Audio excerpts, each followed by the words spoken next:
Today's lecture we will be looking at general two dimensional boundary value problems, and similar to one dimensional boundary value problem, general one dimensional boundary value problem, we will be deriving element equations. We can do that using either Rayleigh method by coming up with equivalent functional for the given boundary value problem, or we can also derive the element equations using Galerkin criteria. Irrespective of whether we adopt Rayleigh method or Galerkin criteria, we require to decide what kind of element we want to use for solving two dimensional boundary value problems, and accordingly we need to express the trial solution before we proceed to get the element equations. So now let us look at the problem statement. A large class of two dimensional boundary value problems is governed by a boundary value problem of the following general form.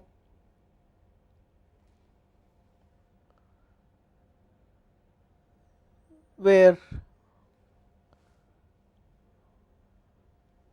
kx, ky, pq are some specified functions, they can be functions of spatial coordinates or they can be constants.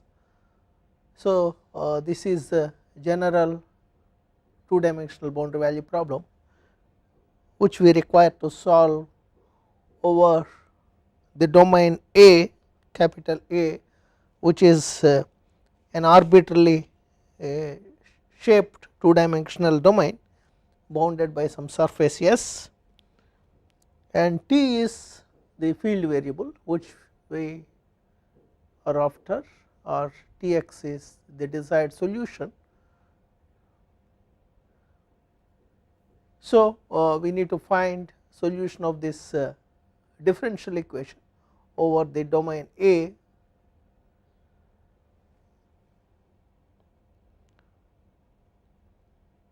where A is arbitrary two dimensional domain bounded by a surface S as shown in figure here, where xy coordinates are or xy axis are indicated, and n is unit outer normal on the boundary, and this S, which is the boundary of domain A,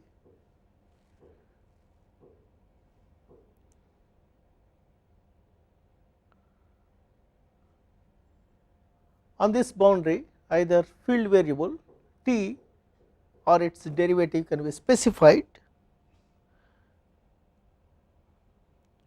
and this boundary S can be divided into two parts. Let S1 be the part of boundary on which T is specified, that is field variable value is specified, and S2 is a part of boundary on which first derivative of T is specified. So if you agree for this, the two possible boundary conditions, possible boundary condition can be expressed as T is equal to T naught on the part of boundary over which T is specified, and this is essential boundary condition because order of the equation is 0th order. And if you see the second boundary condition, either this can be specified, either essential boundary condition can be specified or natural boundary condition can be specified. Natural boundary condition is the boundary condition which contains first derivative of T, and if you recall the general two dimensional boundary value problem that we are trying to solve is a second order differential equation. So, we require two boundary conditions to solve, out of which one is essential, another is natural. So, any of these boundary conditions may be specified, and where k times partial derivative of t with respect to unit outer normal to the boundary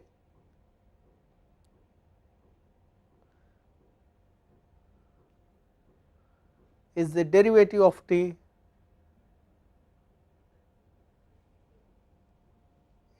in the outer surface normal direction and is given by this one.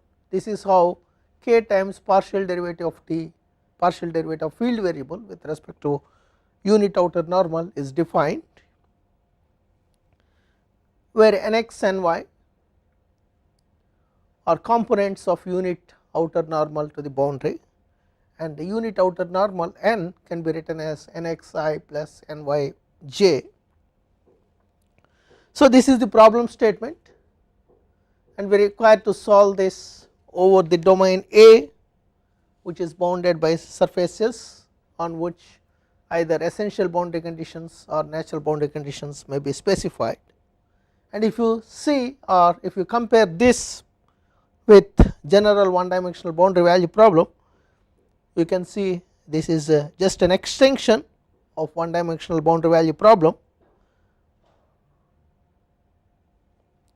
and the finite element formulation follows same steps as before for one dimensional boundary value problem, with one exception.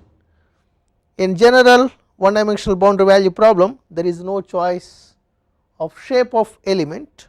All the elements that we have chosen are line elements, even though we looked at both 2 node element and 3 node element. However, in 2 dimensions there are many possibilities for element shapes, like you can have triangle, rectangle, quadrilateral, square, or triangle with curved edges and quadrilateral with curved edges, curved sides or curved edges. So, we need to look at, when we are trying to develop element equations for general 2 dimensional boundary value problem, we need to look at the possible element shapes as well.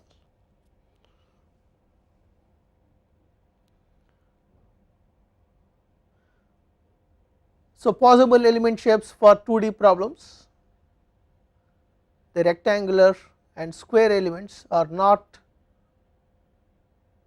very useful for general applications. They can model only rectangular solution domains accurately. The triangular and quadrilateral elements are very versatile. They can model any 2 dimensional shape with straight line boundaries. Elements with curved sides are effective in accurately representing domains with curved boundaries. So, to start with,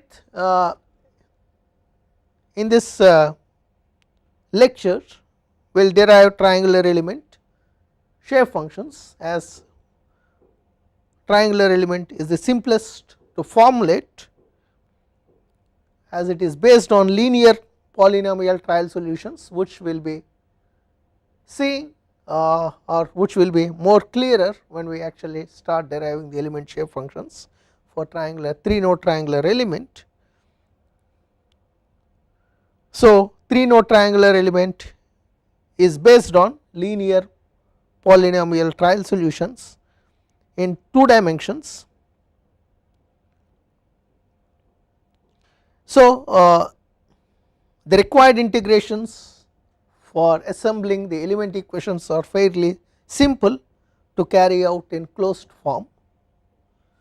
The quadrilateral element and element with curved boundaries are formulated using isoparametric mapping, which we will be seeing in the later lectures. So, as a part of this lecture, we will be developing or we will be looking at equivalent functional for the given for the 2 dimensional boundary value problem statement that we looked at, and equivalent functional is required if finite element solution is based on Rayleigh-Grigg method. And we also look at how to derive element shape functions for 3 node triangular element. The procedure helps us to understand or to generalize it later for any noded 2D element. And also we look at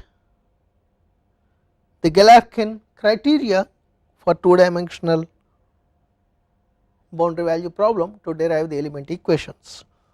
So now let us look at equivalent functional for general 2 dimensional boundary value problem statement that we already noted, and before that these are the possible shapes for 2 dimensional elements: triangle, rectangle, square, quadrilateral, triangle with curved edges, quadrilateral with curved edges, curved sides or curved edges. So equivalent functional for the boundary value problem that we already noted can be written as given here, where I is the equivalent functional and k comma subscript x is first derivative of k with respect to x. Similarly, t comma subscript x is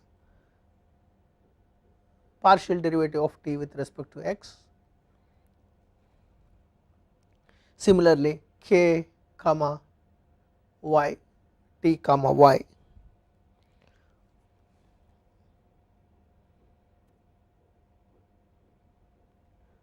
where t comma y is partial derivative of t with respect to x, and t comma y, t comma x is partial derivative of t with respect to x, t comma y is partial derivative of t with respect to y.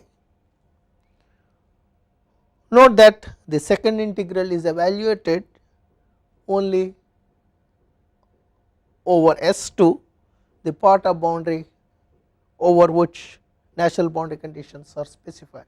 If you recall, S1 is the part of the boundary on which essential boundary conditions are specified, and S2 is the part of the boundary on which natural boundary conditions are specified. So the second integral needs to be evaluated on the part of boundary over which natural boundary conditions are specified, and this is the equivalent functional for the boundary value problem that we noted,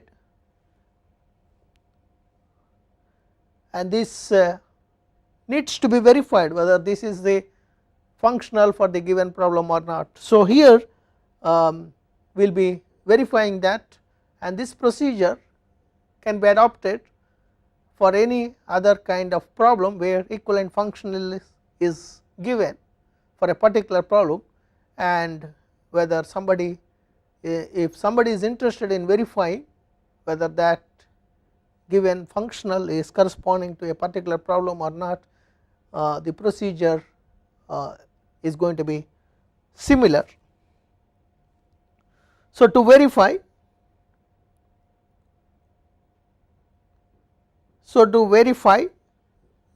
that indeed the equivalent functional which is given in the previous slide is correct functional, we must show that the first variation of this I is 0 when the boundary value problem is satisfied. So equivalent functional is given, so we need to check whether variation of I is equal to 0 or not. If it is satisfied, then it is going to be the equivalent functional for the given problem, and this can be done by following essentially the same steps as those for those used for one dimensional problems, which we already did. So first step is we need to take variation of I, equivalent functional is given. So, variation of I can be written like this by using variational identities that we learnt when we started out with this variational approach or Rayleigh method in the earlier lectures. Now, in this equation, interchanging the order of differentiation and variation in the first two terms, because order of differentiation and variation can be interchanged. So, interchanging order of differentiation and variation in the first two terms, we get this. Basically, what we did is variation of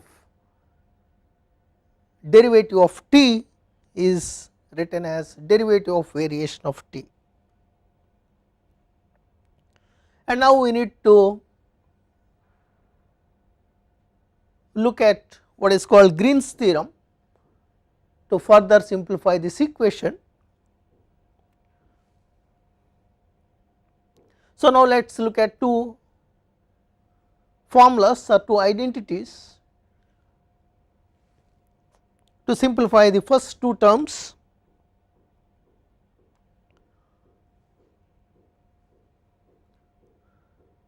So, these are the two identities, integration by parts in two dimensions, which is also called Green's theorem. Integral u times partial derivative of v with respect to x integrated over a can be written as minus v times partial derivative of u with respect to x integrated over a plus u times v times x component of unit outer normal to the surface integrated over the surface. And similarly, we can write the second equation also, which is u times partial derivative of v with respect to y integrated over a is equal to minus v times partial derivative of u with respect to y integrated over a plus u times v times y component of unit outer normal integrated over surface. So, using these two formulas or two identities, the previous equation, the first two terms of previous equation can be further simplified.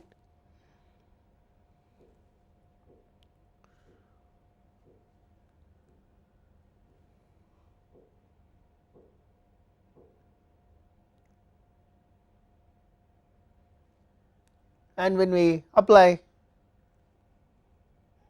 integration by parts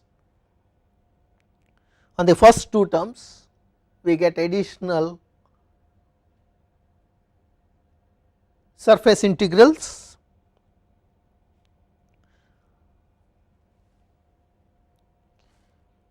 If trial solutions are required to satisfy essential boundary conditions,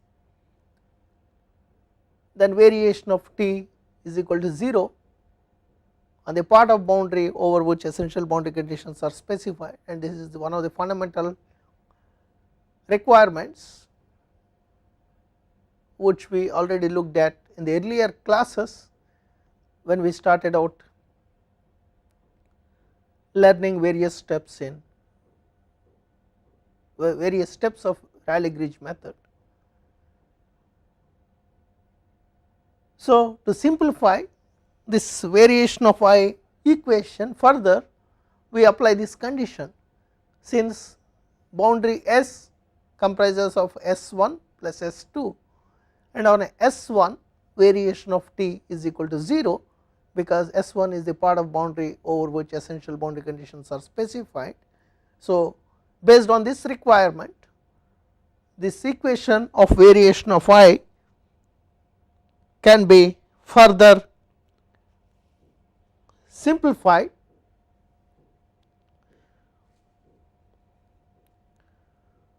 Therefore, assuming admissible trial solutions, the previous equation of variation of y simplifies to this,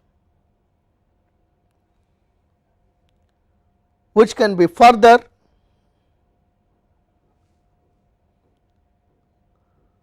rewritten in this manner. And if you see the first part of the equation,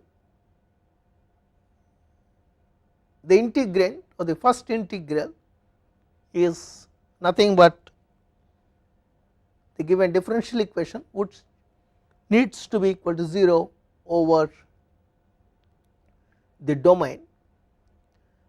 And if you see the integrand of the second integral, it is nothing but the natural boundary condition that is given, which is equal to 0.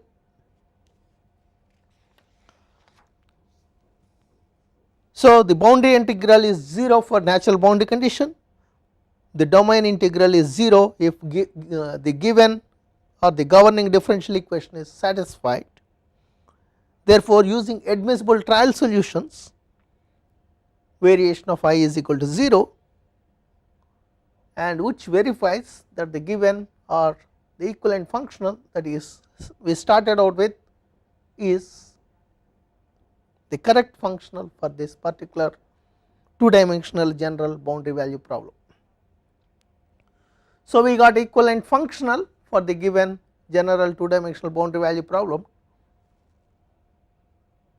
If we want to derive finite element equations, we need to substitute finite element approximations of t, finite element approximations of t and derivative of t in terms of finite element shape functions of the element that we choose. So, next step, if one want to derive the finite element equations, is to look at how to derive element shape functions. So, we will be looking at triangular element, simplest 2-dimensional element, 3-node triangular element, how to derive shape functions of that element, so that we can express trial solutions and derivative of trial solution in terms of finite element shape functions and nodal values before we derive the element equations. Once we have those things, that is finite element approximation of trial solution and derivative of trial solution in terms of nodal values or nodal parameters and finite element shape functions, we can get the element equations for that particular element. So, triangular element for general 2-dimensional boundary value problem. Placement of nodes. In finite element formulation, the trial solution is expressed in terms of unknown solutions at the nodes, and this is what we also observed when we are looking at 1-dimensional problems. For 1-dimensional line elements, nodes are required at the ends of element, at the ends of the element for assembly considerations. Similarly, or similar considerations for 2-dimensional problems require nodes at least at the corners of the elements, and extra nodes can be placed along sides or the interior of an element. Thus, minimum number of nodes required for triangular element is 3 at the 3 corners. A typical triangular element with 3 nodes is shown here, and if you see, the local node numbering is in the counterclockwise direction, which is shown or indicated by the arrow, and the global coordinates of nodes 1, 2, 3 are also indicated in the figure, and the unknown solutions at the nodes, at the 3 nodes T1, T2, T3 is also indicated.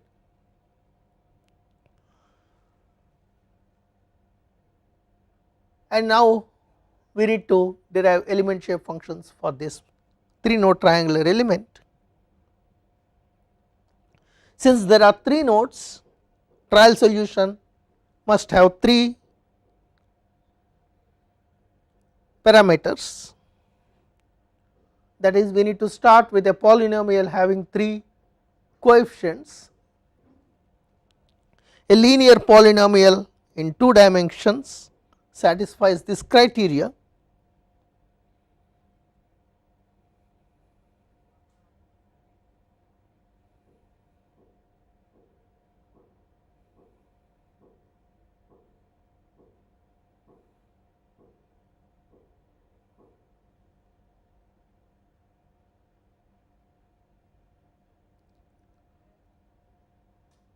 So, trial solution T is assumed to be a naught plus a1 x plus a2 y, which can be written in matrix in vector form as 1 x y put in a row vector, a naught a1 a2 put in a column vector, where a naught a1 a2 are unknown coefficients.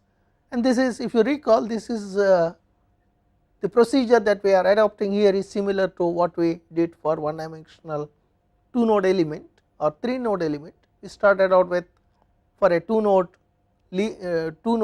line element, what we did is we started out with u is equal to a naught plus a1 x, and then we obtained 2 equations to solve for a naught a1 by substituting x is equal to x1, u is equal to u1 at x is equal to x1, u is equal to u2 at x is equal to x2. By substituting these, we obtain 2 equations. We solve these 2 equations to express a naught a1 in terms of the nodal values, and once we got a naught a1, we back substituted a naught a1 into u and group the terms containing u1 u2 separately, and whatever is coefficient of u1 and whatever is coefficient of u2, that is, those two are the shape functions for node 1 and node 2, n1 and n2. So, that is the procedure that we adopted when we are deriving shape functions for 2 node line elements. Similar procedure we adopted even for 3 node line element. 2 node line element is linear element, 3 node line element is quadratic element in 1 dimension. So, similar procedure we will be adopting here. So, to start with, to derive the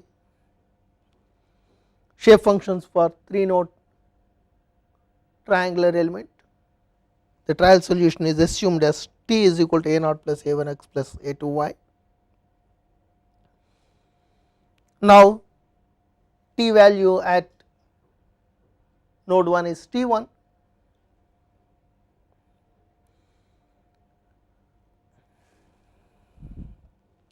to express trial solution in terms of nodal variables or nodal values, we apply this condition. At node 1 t is equal to t1 and x is equal xy, x is equal to x1, y is equal to y1.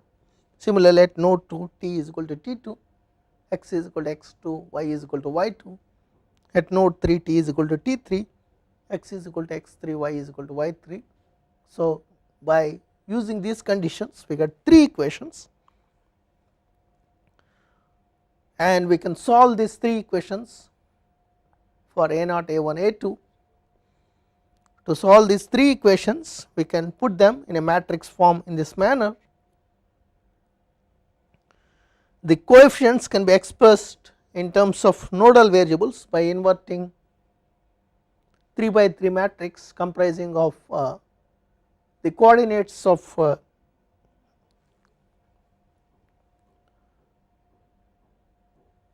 3 nodes of triangular element. So, A0, A1, A2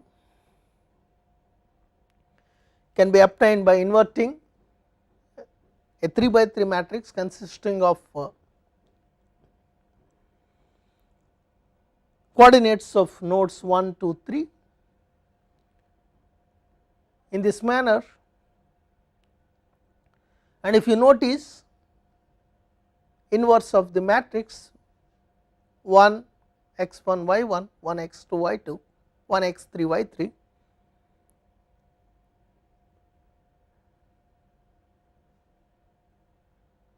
is not possible if two of the nodes are, is not possible if all the 3 nodes are in the say along or lying along the same line. So, that is one of the requirements, that is a 3 node triangular element or a triangular element in which all the 3 nodes are almost collinear is very bad shaped element, because in such a case inversion of this matrix is not possible or inversion of this matrix is difficult. So, that is on the side note. Now, by carrying out the inversion of the matrix and multiplying with T1, T2, T3,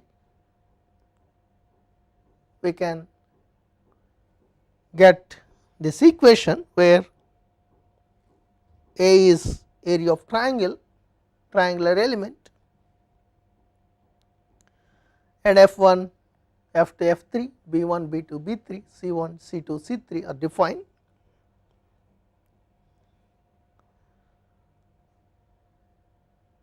So, we now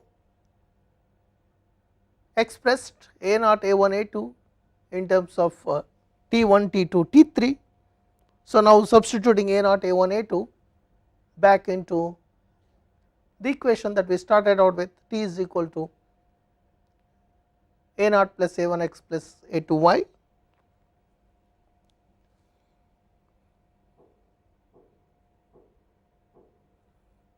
Substituting the polynomial equation, we get the trial solution in terms of nodal variables or nodal parameters.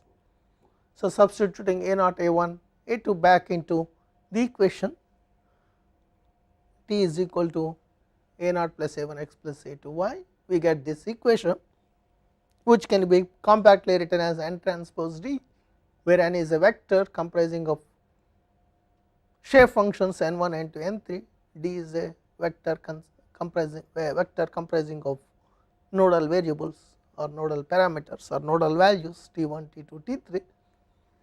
So, where n1, n2, n3 are the required shape functions and they look like this in terms of F1, B1, C1, F2, B2, C2, F3, B3, C3, where F1, F2, F3, B1, B2, B3, C1, C2, C3 are all defined in the previous slide. So, since these all F's, B's and C's are dependent on the coordinates of the nodes of 3 node triangular element, this can be easily computed once the coordinates of nodes are known. And if you see n1, n2, n3, these are linear in terms of x and y.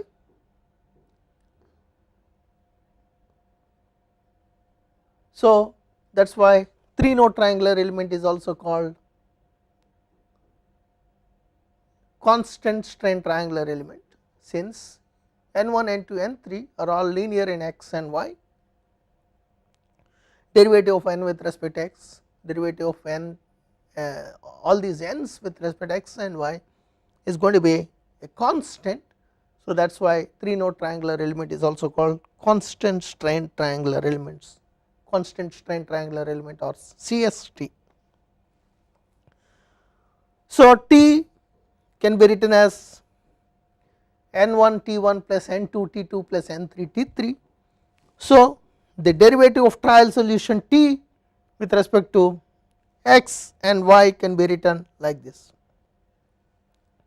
You can see derivative of T with respect to x is a constant because B1, B2, B3 are all constant and T1, T2, T3 are the nodal parameters, and A is a constant which is area of triangle. So, finally, derivative of T with respect to x is constant.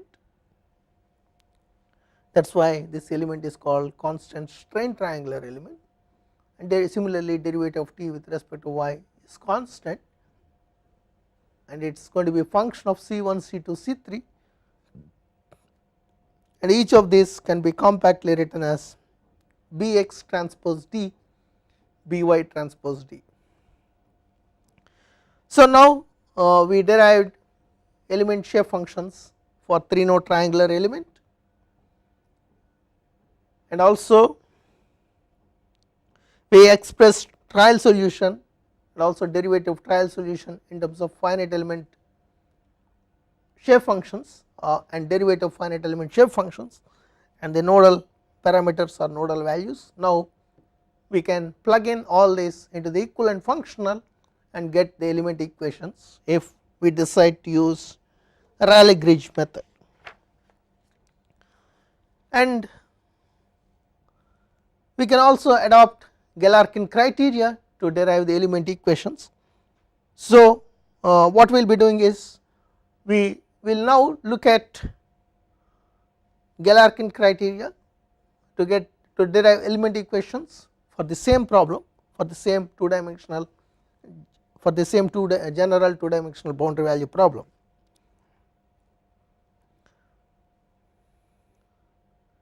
And now let us recall, this is the problem that we are looking, this is the differential equation.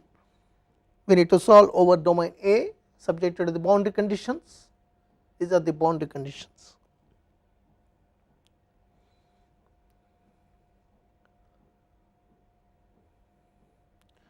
And also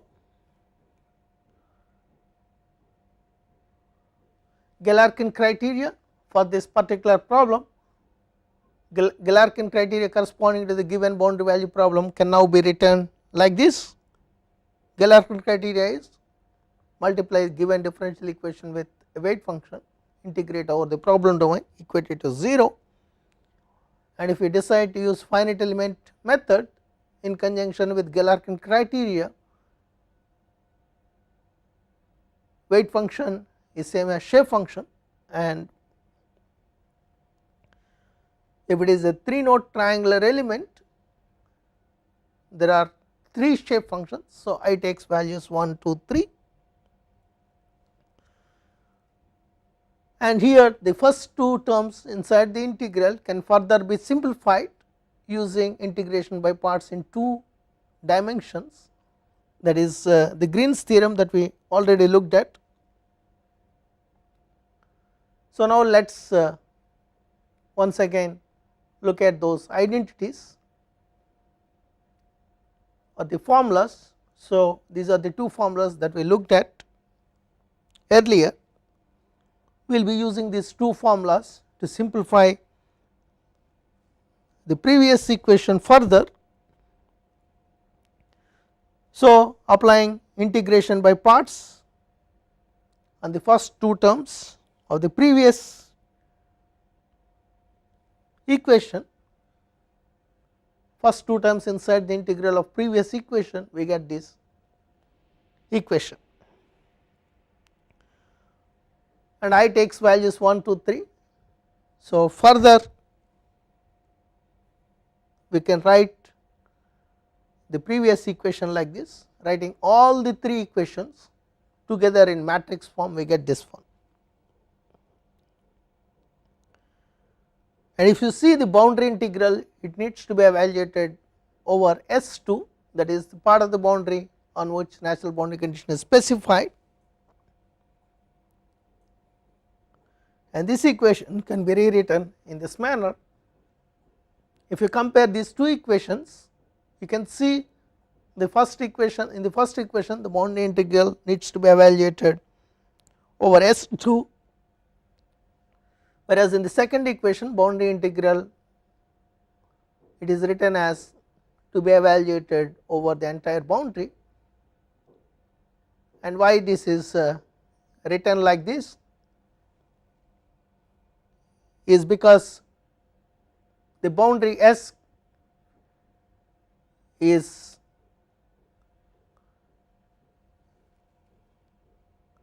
equal to S1, the part of the boundary on which essential boundary condition is specified, and part of boundary on which natural boundary condition is specified S2, and the integral value over S1 is unknown, since along S1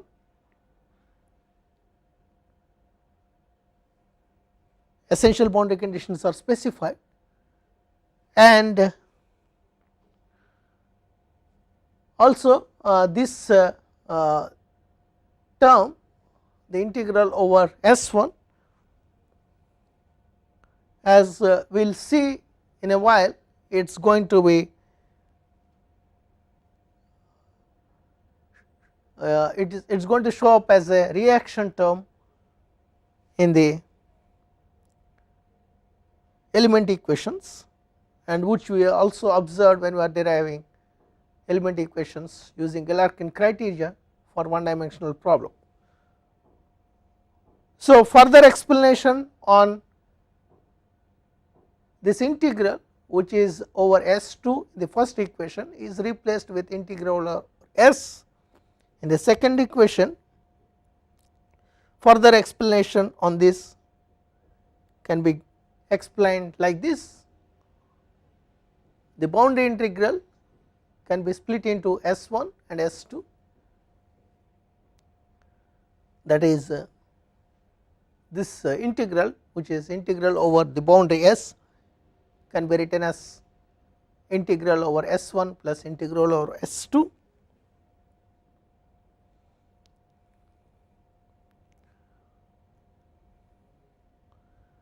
and integral over S1 is unknown because essential boundary conditions are specified.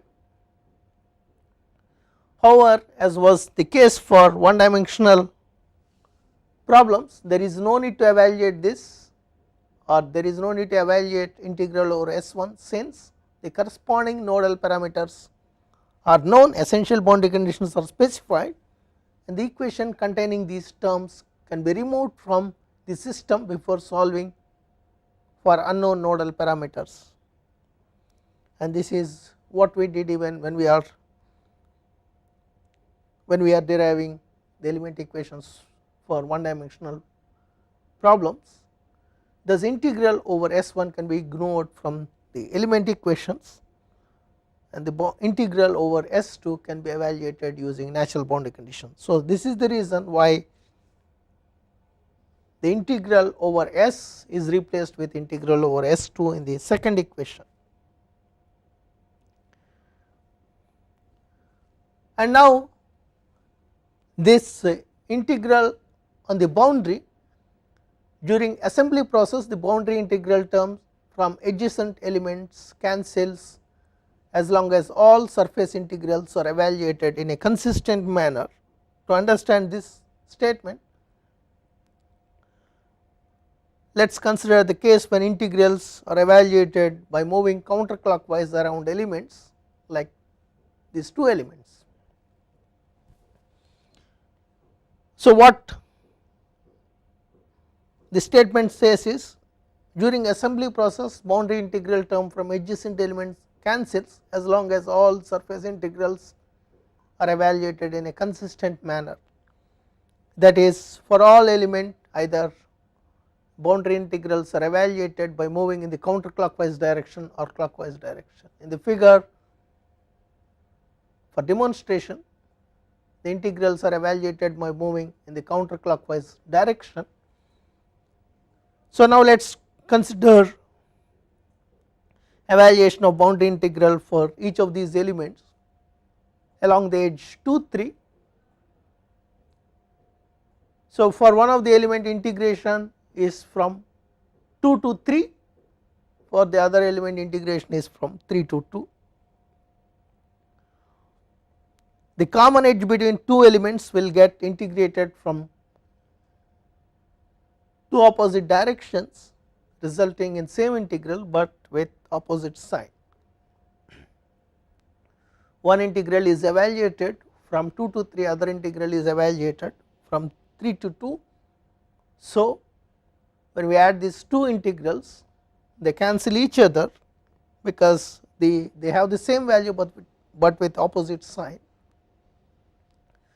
Thus for all interior elements, surface integral term can be ignored.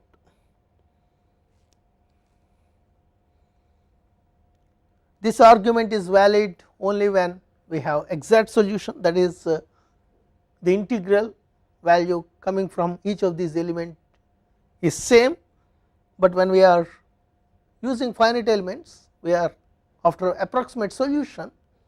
So for approximate solution there is a residual term, however it is ignored, so that a solution for the remaining unknowns can be obtained. For linear element this is always, for linear element there is always a discontinuity of slope no matter how small the element size is. Magnitude of this residual can be used as an indicator of quality of approximate solution. So whatever is mentioned, that is during assembly process boundary term from adjacent elements cancels, this is in a way is not going to satisfy 100%, since we are trying to find approximate solutions, but even though it is not satisfied, we are going to ignore that, and the magnitude of the residual can be used as an indicator of the quality of approximate solution. So now let us look at how to simplify further the boundary integral term using the specified natural boundary conditions. The integral over S2 is this one, this can be evaluated using natural boundary condition, and now let us see what is the natural boundary condition that is given. Natural boundary condition is stated as this one: kx times partial derivative of t with respect to x times nx plus ky times partial derivative of t with respect to ny is equal to minus alpha t plus beta. So substituting this into the integral, it can be simplified in this manner, and substituting the finite element in terms of finite element nodal values and shape functions, it can be further simplified in the manner shown in the equation. So substituting this integral in terms of finite element shape functions and nodal parameters or nodal values into the earlier equation,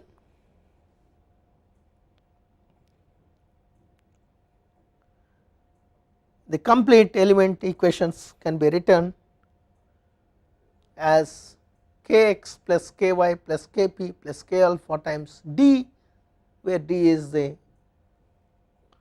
vector comprising of nodal parameters or nodal values, is equal to rq plus r beta, or it can be compactly written as kd equal to r, where kx, ky, kp are defined, and all these integrals can be evaluated using numerical integration, or they can be evaluated in closed form if the integrand is not complicated. So, this is how kx, ky, kp are defined, and rest of the terms k alpha is defined like this, which needs to be evaluated over surface on which essential bond on which natural boundary condition is specified. R beta again boundary on which natural boundary condition is specified. R q is a domain integral, and these evaluating all these quantities we can get element equations for a 3 node for the 2 dimensional boundary value problem, adopting once we use shape functions corresponding to and trial solution corresponding to 3 node triangular element, we get element equations for 3 node triangular element. And please note that this k alpha r beta are added only for those elements for which natural boundary conditions are specified. If there is no natural boundary condition specified, these need not be evaluated. Equations associated with essential boundary conditions must be removed from global equations before the solution, and in these equations we need to substitute triangular element shape functions to further simplify these equations to get element equations for 3 node triangular element for 2 dimensional boundary value problem, which we will be seeing in the next class.